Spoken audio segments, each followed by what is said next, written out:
আমার আল্লাহ বলে এই জমিনটা আমি পুরায়া তামা বানা দিব। এই জমিনের মধ্যে যত পানি আছে পানিগুলো আমি আল্লাহ পুরায়া ছাই বানা দিব। যেদিন কিচ্ছু বলতে কিচ্ছু থাকবে না, সেদিন থাকবে শুধু আমার আল্লাহ। আজকে কার জন্য সুদ খাও, কার জন্য ঘুষ খাও, কার জন্য ব্যভিচার করো, কার জন্য অন্যায় করো রে মন, কার জন্য তোমরা এত বাহাদুরি করো। আরে আজকে একটা কথা বলতে গেলে কষ্ট হয়। এই জমিনটা আল্লাহ পুরায়া তামা বানায়া দিবে।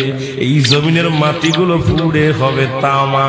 এই জমিনের যত পানি আছে পানিগুলো পুড়ে হবে ছাই।